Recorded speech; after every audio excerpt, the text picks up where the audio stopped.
샬롬 샬롬 샬롬 샬롬. 하나님 사랑합니다. 여러분 주 안에서 사랑합니다. 삶은 작은 것으로 이루어지죠. 오늘 작은 것의 힘입니다. 사사기 4장 1절에서 10절에 말씀하고 있어요. 에옷이 죽은 이스라엘 자손이 또 야훼의 목전에서 악을 행함에 계속 반복이 되죠. 그래서 사사가 12명이 서게 됩니다. 그래서 이 자리에 야훼께서 하솔에게 동치하는 가나안 왕 야빈의 손에 그들을 파셨으니 그의 군대 장관은 하로셋 학고임에 거주하는 시스라다 이렇게 증거하고 있어요. 야빈 왕 철거 900대가 있어서 20년 동안 이스라엘 자손을 심히 학대했으므로 이스라엘 자손이 야훼께 부르짖었더라. 야빈 왕이 철거 900대를 가지고 아주 위험을 부리며 이스라엘 백성을 학대합니다. 그때 라피도세 아내 여선이자 드보라가 이스라엘의 사사가 되었다.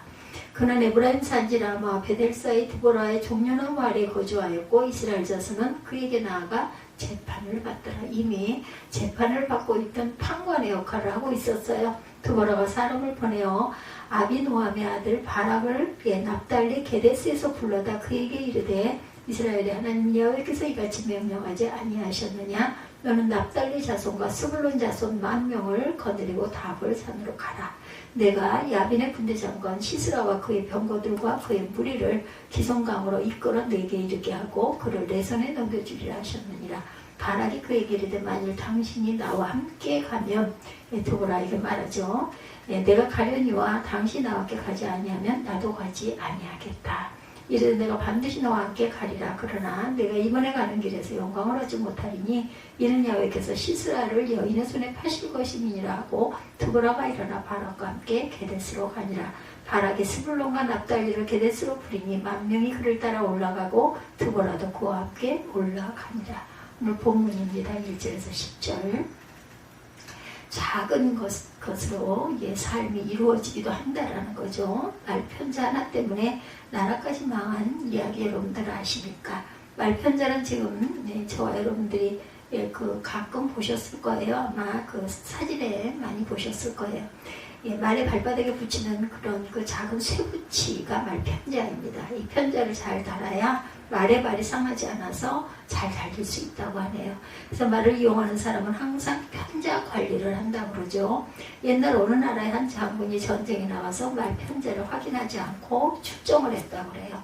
아니나 다를까 장군이 탄 말의 편자 가운데 한쪽에 못 하나가 빠졌고 그 못이 빠지자 헐거워진 편자로 뒤뚱거리던 말이 넘어졌고 그 바람에 장군은 말에서 떨어집니다. 그리고 달려오는 적군에게 잡혀 죽습니다. 그것을 본 휘하의 병사들은 급격하게 사기가 떨어져서 우왕좌왕하고 결국 전투에서 패배했다고 그러죠. 그리고 이 전투의 패배로 나라까지 망하게 되었다고 합니다. 못하나 소홀히 했다가 돌이킬 수 없는 손해를 입은 거죠. 누구나 작은 일이나 작은 것을 무시하거나 소홀하기가 쉬워요. 그죠? 그러나 작다고 가볍게 여기거나 대단치 않은 일이라고 없이 여겼다가는 크게 후회하게 되는 경우들이 많이 있다. 아무리 큰 기계라도 작은 나사 때문에 고장이 나고 마비가 되고 산을 태우고 건물을 태우는 것은 담배 꽁초 하나일 때가 많고 큰 제방을 무너뜨리는 것도 개미 구멍만한 작은 구멍이기 때문이다. 그래서 메리알 하트먼이라는 여류 시인은 삶은 작은 것으로 이루어졌네 라고 노래합니다. 작은 것, 사소한 것들이 모이고 조합된 것이 인생이라는 것이고 그렇기 때문에 작은 것들, 사소한 것들이 중요하다는 거죠. 오늘 본문도 그것을 보여줍니다. 두 번째, 작은 것으로 낭패를 당하고 작은 것으로 또한 구원을 얻기도 한다. 드보라가 세워지기까지 1절에 보면 에옷이 죽으니 이렇게 시작이 되죠. 에옷이 모압 에글론을 에옷이 모압 왕 에글론을 죽여 모압, 암몬, 아말렉 연합군 10,000명을 죽인 후에 이스라엘 땅에는 80년간 평화가 있었다 이렇게 말씀하고 있어요. 보면 말하자면 에옷은 이스라엘의 평화를 유지시키는 사람, 평화 유지군이었다라는 거죠. 1절 다시 한번 봅니다. 사사기가 잘못해서 너무 넘어갔네요.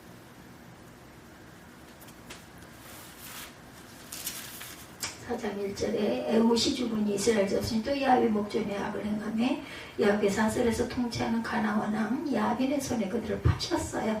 그의 군대 장관 하로셋 학고임에 거주하는 시스라요. 야빈 왕은 철병거 900대가 있어 20년 동안 이스라엘 자손을 심히 학대했으므로 이스라엘 자손이 야훼에게 부르짖었다. 이렇게 증거되어 있죠. 예, 그래서 엘리야와 엘리사처럼 이스라엘의 군대이자 방어벽이 되어 있었던 거죠. 에봇은 이스라엘의 평화를 유지시키는 사람, 이른바 평화유지군이었다라는 것. 무엇보다 에봇은 영적이고 신앙적인 면에서 평화를 유지하도록 만든 사람이었다. 그런 에봇이 죽자 이스라엘의 평화는 끝이 납니다. 그것을 어떻게 알 수가 있어요? 에봇이 죽으니 이스라엘 자손이 또 야훼 목전에 악을 행하며, 그래서 에봇이 그만큼 평화를 유지하고 있었다. 그들은 악은 가나안 족속들의 풍수과 생활 방식을 그대로 따라가는 것이었고, 그들의 악은 그 중심은 늘 우상 숭배였죠. 그것을 적극적으로 표현한다면 에봇 이후 그들은 하나님을 버렸고 대신 우상을 선택했다. 또 율법 대신에 세속적이고 육신적인 욕망에 철저히 순종합니다. 그래서 하나님은 이런 이스라엘에 대해서 징계하시죠. 2절에 하나님의 징계에 동원된 사람들은 가나안 왕 야빈과 그의 군대 장관 시스라였다. 예, 또한 하솔에 대해서도 말씀하고 있어요. 야빈과 시스라는 이스라엘을 20년 동안 학대했어요. 그들이 이스라엘을 위협하고 억압한 무기는 겨우 철병거 900대였다. 2절, 3절이죠. 여기서 주목할 것은 하솔에서 통치하는 가나안 왕 야빈이라는 표현입니다. 예. 이 하솔은 에집트의 파피루스와 그 아마르나 서판에도 나오는 고대 도시이기도 하죠. 아주 오래된 그런 도시, 하솔이라는 곳. 근데 중요한 것은 이 하솔이 갈릴리 호수 위쪽에 있고 이스라엘의 지경 안에 있는 도시라는 점이죠. 그것은 납달리 지파의 땅입니다. 거기다 이 하솔은 근거지로 삼고 있던 가나안 왕 야빈은 이미 여호수아 시대 이스라엘에게 패배했고, 그때 하솔성은 불태워졌어요. 여호수아 11장에 증거합니다. 즉 그 씨까지 제거되었다고 할 만큼 사라진 줄 알았던 족속인데 족속에게 이스라엘이 노예가 되었다라는 거예요. 이 족속에게 하나님은 이스라엘이 범죄하자 다 사라져 없어진 것 같던 적은 무리에게, 그것도 자신들은 군대도 무기도 충분하지가 않아서 이방 용병인 시스라를 고용한 족속에게 학대를 받게 만드셨어요.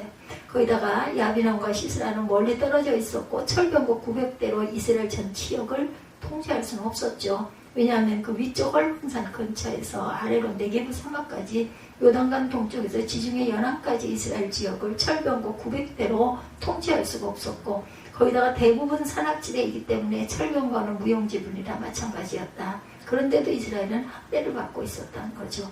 무엇을 말해요? 이스라엘은 종요랑이 같은 하솔의 가나안 족속과 턱없이 모자란 철병거 900대에 짓눌려 20년을 학대당할 만큼 무기력한 사람들이 되고 말았다. 그런데 자기 지경 한가운데서, 그것도 마치 머리카락 잘린 삼손이 아무런 힘을 쓰지 못했던 것과 똑같아요. 이것은 하나님의 백성이 하나님을 떠나면 얼마나 무기력해지는지, 얼마나 비참해지는지, 얼마나 열등해지는지를 보여주는 것이다. 그러므로 하나님께 가까이함이 저와 여러분의 힘이라는 것, 하나님과 함께함이 여러분의 경쟁력이고, 하나님이 없으면 저도 여러분도 아무것도 할 수가 없다. 오늘 본문의 야빈 왕은 20년 동안 이스라엘 자손을 심히 학대했다 이렇게 말하죠. 여기서 학대했다라는 말은 사지로 몰아놓다, 궁지로 몰아놓다, 무거운 곳으로 짓누르다라는 뜻을 갖고 있습니다. 포도주틀에 포도알갱이를 가두어 놓고 그것을 짓밟아 으깨어서 포도를 짜낼 때 이 말을 쓴다고 그래요. 야빈이 이스라엘을 그렇게 꼼짝 못하도록 하고 짓눌러 압박했다. 그리고 또 삼손은 들릴라의 머리카락 몇 가닥이 잘렸을 때 자신의 힘이 풍선처럼 바람이 빠진 것처럼 빠져나가고 없는 것을 알죠. 근데 이스라엘은 거의 사라진 것이나 다름없던 작고 약한 민족에게 지배를 받았고, 그것이 너무나 심한 학대였음에도 불구하고 자신들의 비참한 현실을 깨닫지 못하고 20년을 지냅니다. 20년이 짧지 않죠. 20년 뒤면 여러분들 계시지 않을 분들도 저도 마찬가지입니다. 살아있지 않을 수 있어요. 여기 계신 분들 상당수도 20년 뒤에는 이 자리에 안 계실 것입니다. 저도 마찬가지일 수 있습니다. 20년이 길다는 뜻이죠. 거기다 20년이 행복해서 시간 가는 줄 모르는 20년이 아니었다는 것. 힘들고 어려울 때 보내는 시간은 2시간도 아주 길게 느껴지죠. 아킬레스건이 끊어져 병원에 갔던 어떤 분의 이야기, 병실이 없다면서 내일오전에 오세요 하더랍니다. 제대로 걷지 못하고 움직이지 못하고 씻지도 못하고 아무것도 움직이지도 못한 채 다음날 오전까지 지내는 시간은 지옥이었다라는 이런 고백을 들었어요. 맞습니다. 2시간 엄청나게 긴 시간이죠. 몸이 이렇게 불편할 때는. 그렇게 본다면 학대 가운데 보내는 20년은 아주 길었을 텐데 그들은 하나님께 도움을 요청하지 않은 채 20년을 보내요. 이것은 그들이 하나님으로부터, 말씀으로부터, 예배로부터 얼마나 멀리 떨어져 있었는지를 보여주죠. 20년 만에 겨우 돌아올 정도로 그렇게 멀리 떨어져 있었던 것이다. 여러분은 그렇게 되지 마시기 바랍니다. 하나님으로부터, 말씀으로부터, 예배로부터, 은혜로부터 멀리 가면 갈수록 그만큼 많이 잃고 많이 아프고 돌아오기도 어렵고 시간도 걸린다는 것을 아시기 바랍니다. 아무튼 그들은 20년 만에 부르짖어요. 부르짖었다라는 말은 큰 소리로 외치다는 뜻과 함께 방성대곡하다라는 뜻으로도 우리가 이해할 수가 있습니다. 큰 소리로 절망적으로 부르짖었다. 하나님은 그런 처절한 부르짖음에 응답하십니다.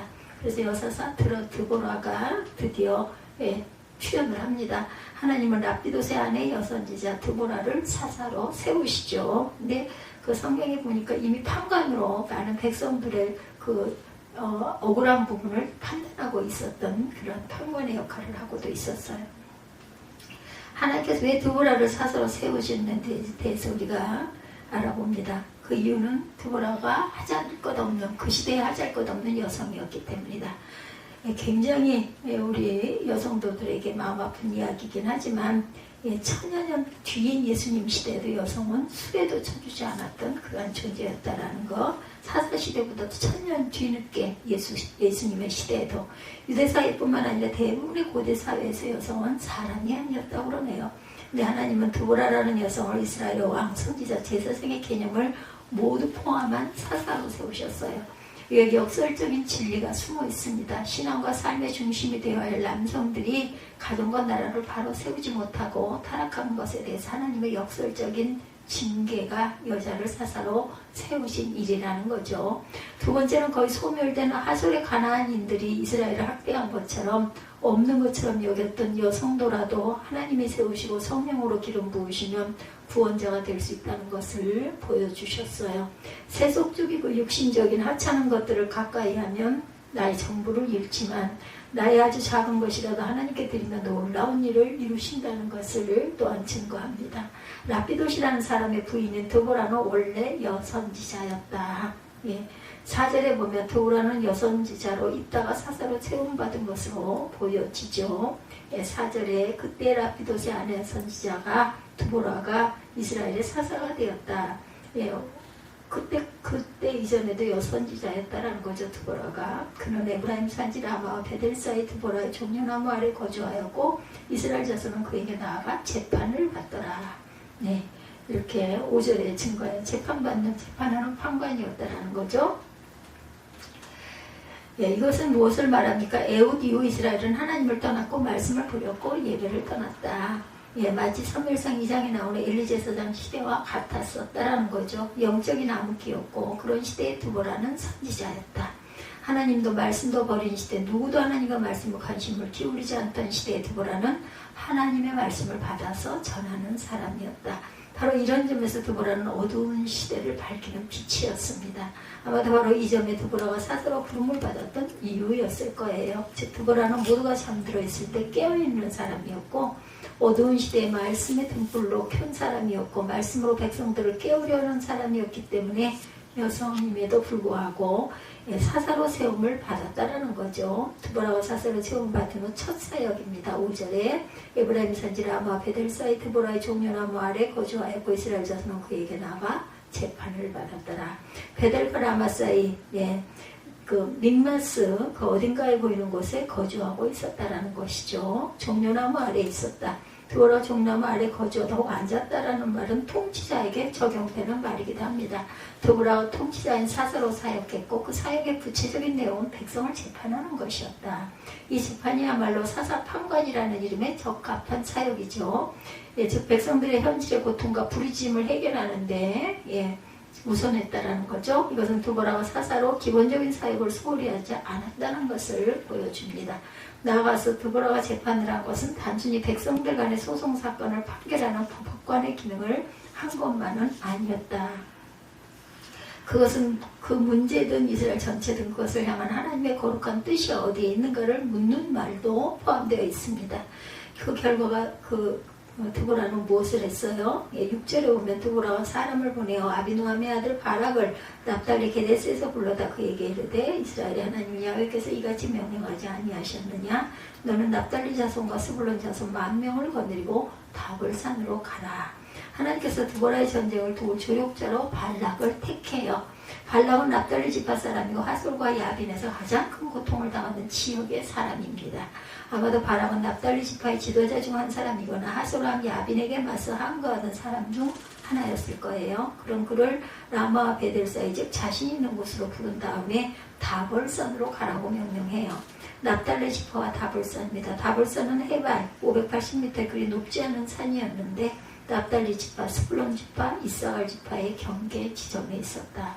따라서 이 세 지파의 군사들을 불러 모기를 좋아했고 무엇보다 고지대였기 때문에 하솔과 시스라의 철병거가 접근하기 어려운 곳이었고 또한 야빈과 시스라의 군대를 내려다볼 수 있는 곳이기도 했다. 그런 다음에 뭐예요? 내가 야빈의 군대 장관 시스라 그의 병거들과 그의 무리를 기성강으로 이끌어 내게 이르게 하고 그를 내 손에 넘겨주리라. 7절에 말씀하죠.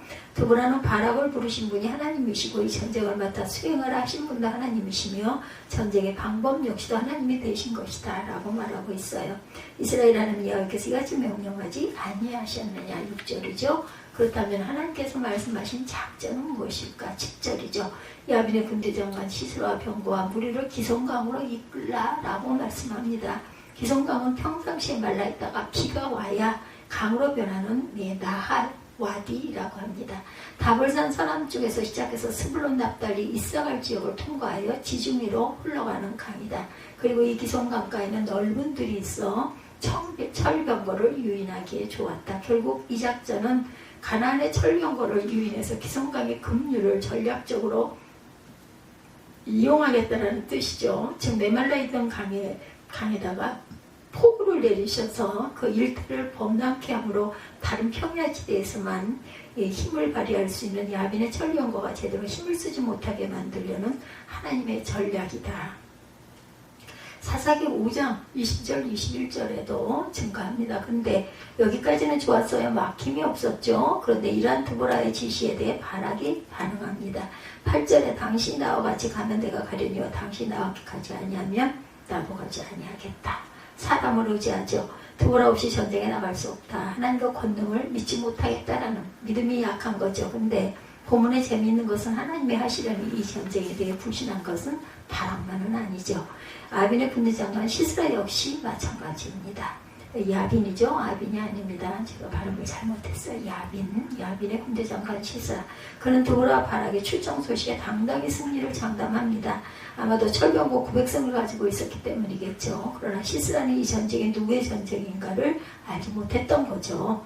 스불론과 납달리 군사 10,000명과 이를 지휘하는 드보라와 바락이 전쟁터에 와 있다고 해도 분명한 것은 14절에 야훼께서 너의 앞에 가시며 15절에 야훼께서 바락 앞에서 시스라와 그의 모든 병과 그의 온 군대를 피하게 하실 것이다 라고 말씀합니다. 시스라가 이 전투를 비웃고 무시하는 것은 당연하죠. 5장 8절 말씀대로 창과 방패도 없이 전쟁하겠다고 나선 이스라엘 군사들이기 때문입니다. 또 이스라엘이 기성강 주변에 군대를 배치하는 것은 전략적으로도 실수였어요. 그 주변은 넓은 평야지대라서 병거가 신출 귀몰하게 다니면 진영을 초토화시킬 수 있었기 때문이에요. 아무튼 이 전쟁은 누가 봐도 이스라엘이 패배할 수밖에 없어 보입니다. 그리고 그것은 결코 틀리지 않았어요. 하나님이라는 최고의 변수가 없었다면 결국 그렇게 되고 말겠죠. 문제는 이스라엘 군대 장관인 바락이와 똑같은 생각을 하고 있었던 것. 이런 바락의 불신에 대해서 하나님이 책망하십니다. 9절에 내가 반드시 너와 함께 가리라. 그러나 내가 이번에 가는 길에는 영광을 얻지 못하리니. 전쟁의 승리가 군대를 이끌고 전쟁을 지휘할 바락에게로 돌아가지 못할 것임을 말씀하죠. 그래서 드보라는 내가 반드시 너와 함께 가겠다. 9절에 그때야 바락이 스불론과 납달리를 게데스로 부르니 10,000명이 그를 따라 올라가고 드보라도 그와 함께 올라갔다. 10절이죠. 하나님과 그의 약속이 아니라 드보라를 그만큼 의지했고 드보라 때문에 비로소 작전을 감행했다라는 거죠. 작은 것으로 큰 것을 만들었어요. 축복의 언어라는 책에 다음과 같은 이야기가 나옵니다. 뉴욕타임즈의 한 기자가 대배우 마릴린 먼로와 인터뷰를 합니다. 기자는 먼로가 어린 시절에 입양되어 이집저 집을 떠든 사실을 알고 있어서 묻습니다. 당신 입양아가 되어 함께 살았던 가족 중 누군가에게 사랑받고 있다는 생각을 해본 적 있습니까? 그래서 그녀는 대답합니다. 딱 한 번 7, 8살쯤 되었을 때입니다. 함께 살던 아주머니가 화장을 하고 있었는데 기분이 좋으셨는지 신기한 눈으로 바라보는 나를 내 양쪽 뺨을 파우더를 바르시고 립스틱을 발라주었던 그때, 바로 그때 나는 처음으로 내가 사랑받고 있다는 느낌을 가졌어요. 그러면서 마릴린 먼로는 눈물을 흘렸다고 합니다. 오래전 있었던 몇 초만의 짧은 아주 사소한 일로 그녀에게 지울 수 없는 사랑의 기억이 되어서 새겨졌다라는 거죠. 그래서 작은 내 어떤 관심과 내 따뜻함이 상대방에게 이렇게 귀한 사랑을 느끼게 해줄 수도 있다는 것을 우리가 알아야 된다는 것. 작은 것, 사소한 일이 그만큼 중요하다. 다발보다 작은 돌 하나가 밥에 섞인 일 때문에 이혼한 부부가 있다고 하네요. 법정에서 처리하는 형사사건의 절반 이상이 사소한 문제로 일어나는 것이라고 합니다. 사소한 시비, 친구끼리의 말다툼, 아주 사소한 문제가 살인과 범죄의 원인이 된다. 오늘 본문은 이스라엘 또한 마찬가지입니다. 사사기에 하나님의 파라독스, 즉 역설적인 조커가 너무나 뚜렷하게 나타나요. 그 정상인들이 정상적인 삶을 살지 못하자 장애인 에훗을 통해서, 그렇죠, 이스라엘을 구원하는 그런 사건, 왼손잡이 에훗 이야기죠. 당시 사회의 지배층인 남성들이 가정도 나라도 바르게 세우지 못하자 여성을 세우시죠. 바로 이런 점들이 역설이 된다라는 것. 뿐만 아니라 겨우 조금 남았을 뿐 진멸한 것이나 다름없다고 호언장담했던 소수의 무리들이 이스라엘을 통치하면서 학대를 하고, 작은 것, 사소한 것 때문에 우상숭배하는 그들을 사로잡아 넘어지게도 만드는 그러한 것들, 작은 것 때문에 넘어진 그들을 구한 사람은 작은 사람들입니다.